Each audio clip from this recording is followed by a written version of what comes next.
Sugar வந்ததுல இருந்து sweet fruits சாப்பிடுறதையே நீங்க ஸ்டாப் பண்ணிட்டீங்களா?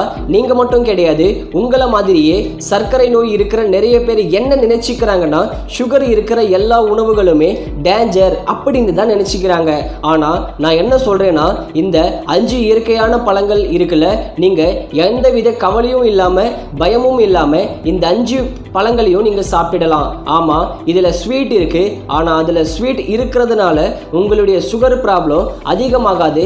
இந்த 5 அற்புதமான பழங்களுமே உங்களோட சுகரை குறைக்கிறதுக்கு உதவியா இருக்கும். இதை நான் சும்மா சொல்லல, இது எல்லாமே விஞ்ஞான பூர்வமா நிரூபிக்கப்பட்ட விஷயங்கள் தான். அது மட்டும் இல்ல, அதை எப்படி சாப்பிட்டா உங்களுக்கு நல்லது அப்படிங்கிறதையும் நீங்க தெரிஞ்சுக்கலாம். அதுவும் பயமே இல்லாம ஒருத்தருக்கு சுகர் வந்துடுச்சுனாவே எல்லாரும் சொல்ற ஒரு விஷயம் என்னன்னா, இனிமேல் இனிப்பான பழங்கள் எதையுமே நீ சாப்பிடக்கூடாது அப்படிங்கிறது தான். ஆனா அதெல்லாம் உண்மை கிடையாது. மக்கள் என்ன பண்றாங்கன்னா, நமக்கு கிடைக்கிற அற்புதமான இந்த மெடிசின்ஸ் விட்டுறாங்க, நேச்சுரலா கிடைக்கிறது. அதுக்கு பதிலா எனக்கு சுகர் இருக்கு, அதனால நான் இந்த சுகர்லெஸ் பிஸ்கெட்டை சாப்பிடுறேன் அப்படின்னு சொல்றாங்க. அவங்க சாப்பிடுற கெச்சப் இருக்குல்ல, அதுல கூட சுகர் இருக்கு. மைதால கூட செய்யப்பட்ட ஸ்நாக்ஸ் இருக்கு பாரு, அதுல கூட சுகர் இருக்கு. ஆனா இந்த மாதிரி உணவுகளை மறுபடியும் சாப்பிடுறாங்க. இயற்கையான பழங்களை வெட்டுறாங்க. எல்லா பழங்களுமே டயபெட்டிஸ் பேஷண்ட் சாப்பிடக்கூடாது அப்படிங்கிறது உண்மையே கிடையாது. சில பழத்தை நீங்க சாப்பிடும் போது அது உங்களுடைய கணையத்தை அற்புதமா செயல்பட வைக்கும். அதே மாதிரி இன்சுலின் சுரக்க வைக்கும், உங்களுடைய ரத்தத்தையும் கிளீன் பண்ணும். ஆனா அது எந்தெந்த பழங்கள் அப்படிங்கிறத நீங்க கண்டிப்பா தெரிஞ்சுக்கணும். அதை எப்படி சாப்பிடணும் அப்படிங்கிறத உங்களுக்கு தெரியணும். எந்த நேரத்துல அதை சாப்பிடணும் அப்படிங்கிறதும் உங்களுக்கு தெரியணும். உண்மையாவே பழங்கள்லாம் எனக்கு ரொம்ப பிடிக்கும். ஆனா இந்த டயபெட்டிஸ் வந்ததுல இருந்து தான் நான் இந்த பழங்களை சாப்பிடுறதே இல்லை அப்படின்னு நீங்க நினைச்சீங்கன்னா ஸ்வீட் அப்படின்னு கமெண்ட் செக்ஷன்ல கமெண்ட் பண்ணுங்க.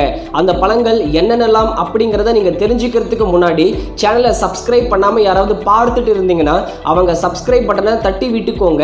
அப்பதான் நான் போடுற வீடியோஸ் எல்லாமே உங்களுக்கு டெய்லி ரெகுலரா அப்டேட் ஆகும்.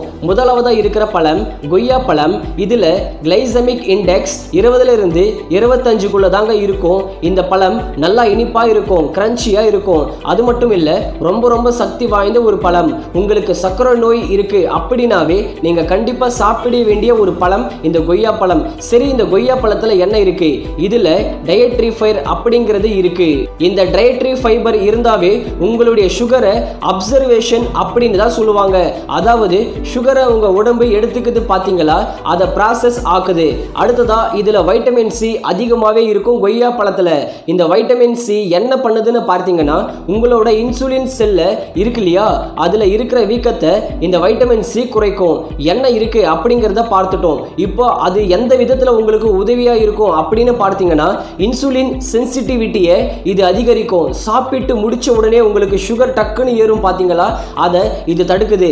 அடுத்ததா சுகர் பேஷண்ட் எல்லாருமே பொதுவா இருக்கிற அடுத்த பிரச்சனை கான்ஸ்டிபேஷன். அதையும் இதை சரி பண்ணது கொய்யா பழம். சரி, இப்போ எப்படி சாப்பிடணும் அப்படிங்கிறத பார்க்கலாமா?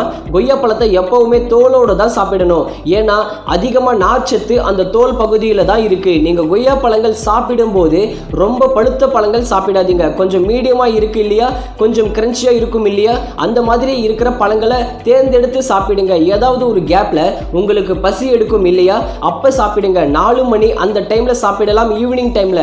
ஆனா நீங்க சாப்பாடு சாப்பிடுறீங்கல்ல, அது கூடவே சேர்த்து இந்த கொய்யா பழம் சாப்பிடாதீங்க.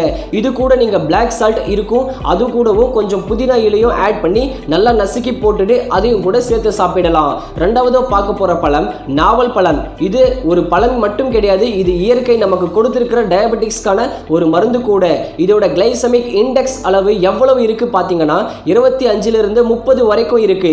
இதுல இருக்கிற ஜாம்போலின் அப்படிங்கிறது நீங்க சாப்பிடுற உருளைக்கிழங்கு அரிசி அந்த மாதிரி உணவுகள்ல இருக்கிற அந்த ஸ்டார்ச் இருக்கு இல்லையா, அந்த ஸ்டார்ச் குளுக்கோஸா கன்வெர்ட் ஆகுறத இது ஸ்லோ ஆக்குது.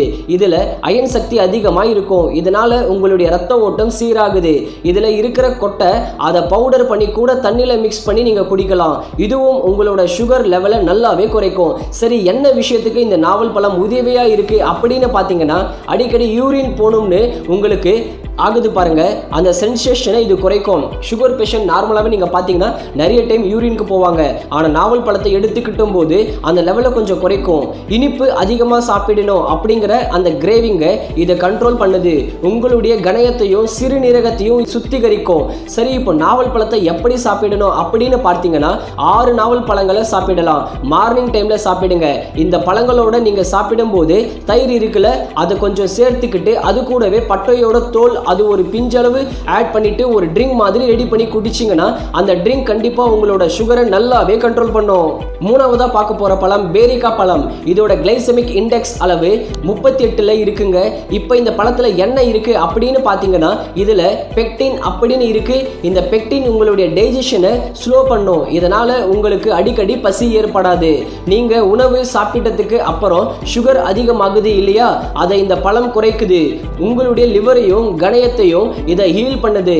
இந்த பழத்தை எப்படி சாப்பிடுறது அப்படின்னு பார்த்தீங்கன்னா இதையும் நீங்க தோலோட தான் சாப்பிடணும்.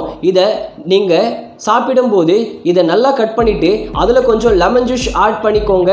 அது கூடவே சீரகத்தூள் இருக்கு இல்லையா, அதையும் தூவி சாப்பிட்டீங்கன்னா ரொம்பவே நல்லது. நாலாவதாக பார்க்க போகிற பழம் இலந்த பழம். இந்த இலந்த பழத்தில் கிளைசெமிக் இண்டெக்ஸ் 20 25 இருக்கு. இதில் கேலிக் ஆசிட் இருக்கு இல்லையா, இந்த கேலிக் ஆசிட் உங்களுடைய கணையத்தில் இருக்கிற செல்ஸ் அதை எல்லாத்தையுமே புதுப்பிக்கும். இதில் நேச்சுரலாக ஆல்கலைட்ஸ் இருக்கு. இது உங்களோட சுகர் கண்ட்ரோலை பண்ணுது. பசி எடுக்காம உங்களை பார்த்துக்கிறதுக்கும். அது மட்டும் இல்ல, அயன் அதிகமாக இருக்கு. வைட்டமின் ஏயும் நிறைஞ்சிருக்கு. இன்சுலின் பயணம் பண்ற அந்த வழித்தடங்கள் எல்லாத்தையுமே இது உறுதியாக்குது. நரம்புகள்ல ஏற்படுற வலியை குறைக்குது. உங்களுக்கு மறுத்து போயிருக்கும் இல்லையா, அந்த சென்சேஷன் வராமையும் இது பாதுகாக்குது.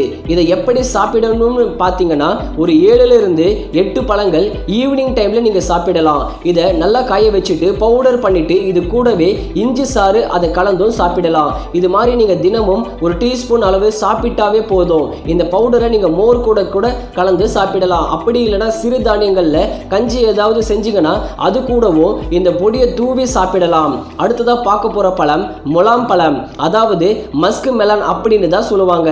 இதுல கிளைமெக்ஸ் இண்டெக்ஸ் அளவு 35 40 வரைக்கும் இருக்குங்க.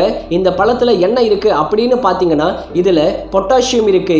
இந்த பொட்டாசியம் உங்களுடைய பிளட் சுகரை நேச்சுரலாவே பேலன்ஸ் பண்ணுது. இதில் இருக்கிற பீட்டா கேரோட்டின் உங்களுடைய இன்சுலின் ரெசிஸ்டன்ஸை குறைக்குது. உங்க உடம்பை இது நல்லாவே கூல் பண்ணுது. நிறைய கூல்ட்ரிங்க் சாப்பிடணும், ஸ்வீட் சாப்பிடணும் அப்படிங்கிற அந்த கிரேவிங்ஸை இது குறைக்குது. இந்த 5 ஸ்வீட்டான ஃப்ரூட்ஸை நீங்க தைரியமா சுகர் இருந்தாலும் சாப்பிடுங்க.